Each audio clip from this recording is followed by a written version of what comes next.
15 ans derrière les barreaux et toujours pas de verdict. Accusé de meurtre en 2002, cet homme pourrait déjà être dehors s'il avait plaidé coupable et purgé sa peine. Mais son procès s'éternise et il doit vivre dans cette prison surpeuplée.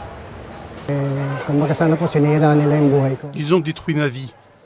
Si l'accusation était vraie, j'aurais accepté cette souffrance, mais ce n'est pas le cas. Le cas de ce prisonnier n'est pas isolé. Aux Philippines, un procès peut durer 6 à 10 ans en moyenne. Une situation qui s'empire depuis l'an dernier et le début de la campagne d'éradication de la drogue menée par le président Rodrigo Duterte. Près de 100 000 personnes ont été arrêtées depuis son arrivée au pouvoir et la justice est débordée. On n'a pas assez de procureurs, d'avocats commis d'office. Le Congrès devrait agir, il devrait créer de nouveaux tribunaux. Face à cet afflux de dossiers, les autorités disent être en train d'accélérer la procédure qui mène au procès. Cette procédure comporte 3 dates étalées sur 2 à 4 mois.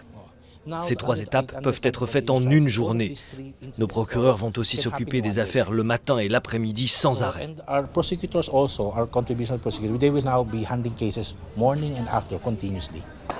En attendant, la surpopulation carcérale se généralise aux Philippines, comme dans cette prison prévue pour 800 hommes, où plus de 3000 détenus s'entassent.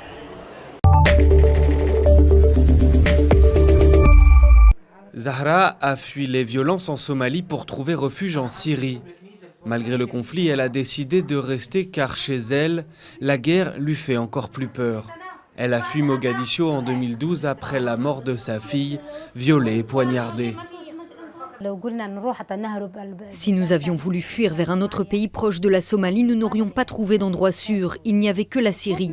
Nous sommes arrivés ici et ils ne nous ont pas demandé de visa, rien. Nous sommes descendus de l'avion et sortis de l'aéroport. Depuis 6 ans, le conflit a jeté sur la route des millions de Syriens, près de la moitié de la population du pays. Mais les réfugiés étrangers à Damas n'ont parfois pas eu d'autre choix que de rester. La majorité d'entre eux étaient arrivés avant le début de la guerre. La Syrie est un pays d'où viennent beaucoup de réfugiés et où il y a beaucoup de déplacés à l'intérieur même du pays. Mais cela ne l'a pas empêché d'accueillir plus de 35 000 réfugiés, en majorité irakiens, du Soudan du Sud et de Somalie. Plus de 20 000 Irakiens sont arrivés en Syrie depuis l'offensive sur Mossoul, portant le nombre de réfugiés à 55 000. Faten et Alexis se sont rencontrés puis mariés en Syrie. Elle est chrétienne chaldéenne et a fui Bagdad en 2007, en pleine guerre confessionnelle.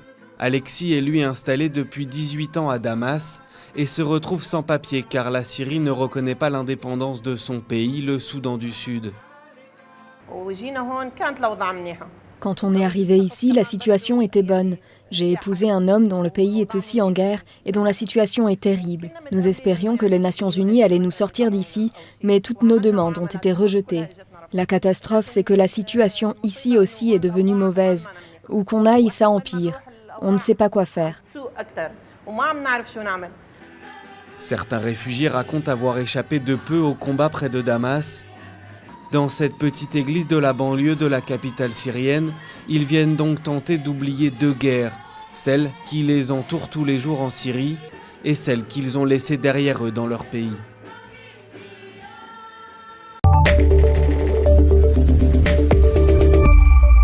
Même s'il n'en a pas l'air, Ali est un détenu. C'est à la ferme qu'il effectue ses derniers mois de condamnation. Il a sa propre chambre dont il garde les clés et où il peut recevoir sa femme et ses enfants en journée le week-end. Il est pas bien là. C'est beau hein. Voilà.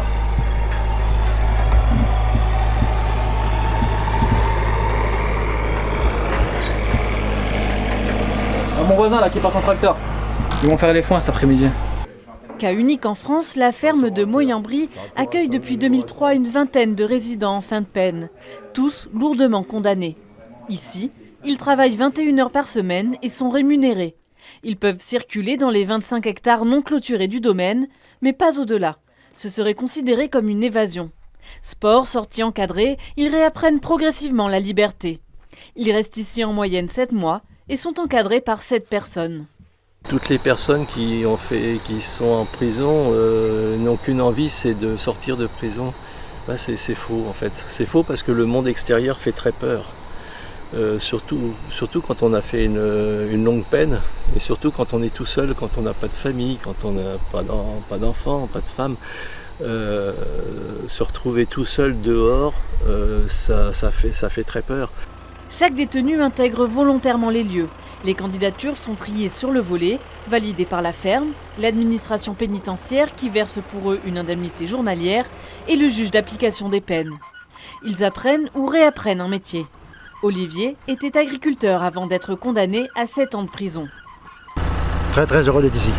Je retrouve mon univers. Très content. Et ils sont contents de moi ici, je pense.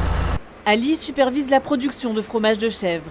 Tous les produits sont distribués principalement sous forme de paniers bio. Un univers jusqu'alors inconnu pour ce citadin condamné à 6 ans de prison ferme. Non, jamais, non. Si on m'avait dit, l'avenir, la vie réserve des surprises. Hein. Voilà, non, j'aurais jamais pu penser faire des fromages ou quoi que ce soit dans ce domaine. Hein. Je découvre totalement. C'est intéressant. Si des tensions peuvent parfois apparaître, l'expérience est généralement concluante. 800 détenus ont été accueillis depuis l'ouverture. Seuls environ 10% ne vont pas au bout de l'expérience et terminent finalement leur peine en prison.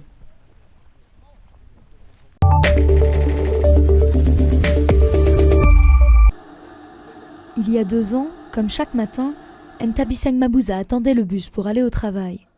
Mais ce jour-là, le chauffeur profite de l'absence d'autres passagers pour l'emmener hors de la ville et la violer. La jeune femme réussit à appeler à l'aide et l'homme est immédiatement interpellé. Malgré des preuves accablantes, sa plainte est finalement classée sans suite. À la radio et à la télé, les campagnes de prévention nous encouragent à porter plainte en cas de viol. Mais quand on va voir la police, ils nous tiennent pour responsables. Parfois, ils dissuadent des victimes de porter plainte en disant que le violeur est leur petit ami. Mabouza et son mari pensent que l'affaire a été étouffée. Ce cas est loin d'être isolé. En Afrique du Sud, moins de 10% des affaires de viol aboutissent à une condamnation devant la justice. Beaucoup de victimes et leurs familles sont frustrées et même désespérées par la situation. Ils ont l'impression de lutter contre un système et pas seulement contre leurs agresseurs. Ils doivent se battre pour que la justice fasse son boulot. Chaque jour dans le pays, près de 150 viols sont recensés en moyenne par la police. En réponse à ce climat angoissant, les cours d'autodéfense pour femmes se multiplient. De son côté, le gouvernement sud-africain veut durcir sa politique. Une 60aine de tribunaux spécialisés dans les infractions sexuelles ont été mis en place. Début août, le ministre de la Police a également lancé une campagne de lutte pour protéger les droits des femmes.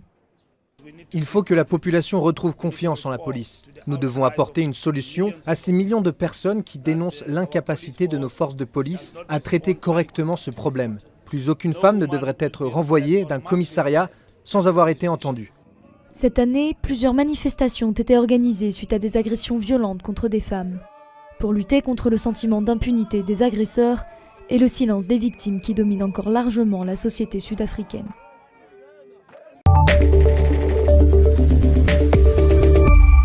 Dans les rues de Ouragayo, à l'ouest de la Côte d'Ivoire, nous rencontrons Christian et Samuel.